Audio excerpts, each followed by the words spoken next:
Extravagantné kostýmy, spoločenské šaty, kabáty s aplikáciami od výmyslu sveta, honosné róby aj sexy modely. Viac ako 100 modelov Drahomíry Adamovej, vzácni hostia, skvelá hudba, pomoc tým, ktorí to potrebujú, plné hľadisko. Aj takéto prívlastky sa hodia pre ostatnú fashion show známej zemplínskej návrhárky. Táto prehliadka je iná ako ostatné podľa mňa. Je tým výnimočná, že je to pre reálne zákazničky a pre reálne Slovenky naše. Predvádzalo sa mi veľmi dobre, aj tento model je od Drahomíry Adamovej, je môj vlastný. Stále mám zimomriavky ako vôbec celého večera, aj teraz ešte stále z toho, že vlastne dievčatá majú obrovskú radosť. Hosťom módnej prehliadky bol aj klavírny virtuóz Jozef Holý. Jeho majstrovské umenie v kombinácii s úžasnými modelkami a modelmi uchvátilo všetkých.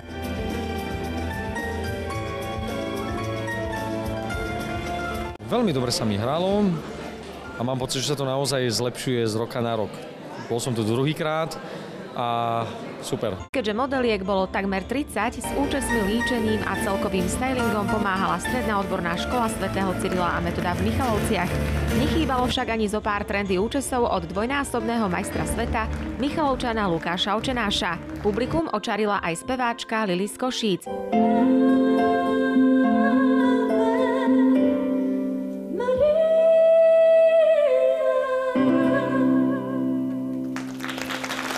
Trochu svojského humoru priniesol so sebou na módnu show aj známy Jožko Jožka. Kabelku ukradla už uceka, hej, povedza na mne, hej. Drahomíra si svojimi modelmi získava priazeň nielen na Zemplíne, ale aj na prehliadkach v Trnave či Košiciach. Navrhuje aj nádherné modely na špeciálne príležitosti. Tu je dôkaz. Mne najväčšiu radosť urobil model Drahomíry Adamovej na moju svadbu, pretože moja manželka mala svadobné šaty od Drahomíry Adamovej. Vstupné na módnu show bolo dobrovoľné. Všetko, čo sa vyzbieralo, poputovalo do rúk riaditeľa Domova sociálnych služieb Anima v Michalovciach. Veríme, že suma 352 € pomôže spomínanej inštitúcii aspoň trošku a urobí ich klientom radosť. Aj toto bola veľmi dobrá myšlienka, ktorú sme aj my všetky modelky podporovali. Veľmi je to dobré, že sa niečo také aj tu na Michalovciach robí. Dnes sa možno ľudia trošičku tak strácajú v tom, že tu charita, tam charita. Ale toto vieme, že ide na cieľenú vec a si myslím, že je to pekne taký ušľachtilý čin. Treba to robiť, lebo treba si pomáhať. Každý z nás má nejaké také cítenie a pokiaľ môžem aspoň troškou prispieť niekomu, kto vlastne ako o niečo prichádza, o to najvzácnejšie, tak ma to naplňa. Modely Drahomíry nosia nielen dámy, ale aj páni. A tu máme hneď dvoch potenciálnych zákazníkov. Chystám sa na nejaké akcie, budú to svadby v júni, aj teraz v apríli sa mi zdá, takže určite nejaký ten oblek.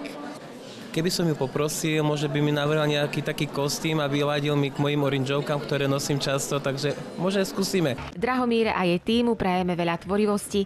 Nech si aj naďalej plnia sebe a svojim klientkám sny. A vám prinášame aspoň zo pár úprimných prianí pred nadchádzajúcimi Vianocami. Šťastné a veselé. By sme sa mali zastaviť a urobiť všetko preto, aby sme sa v rodinách s priateľmi stretli. Taký kľud by som želal každému, taký vnútorný pokoj. Stretnúť dobrých kamarátov a tu vieš, to človek nezaplatí, lebo to je veľmi, veľmi vzácne v dnešnej dobe mať úprimného kamaráta, ktorý ťa úprimne pozdraví. Aby každý prežil tie sviatky v takom kľude, v zdraví a v takej pohode. A tak, ako hovorí Jožko Jožka, že keď nás nemá byť o jedného viac, nech nás nebude ani menej.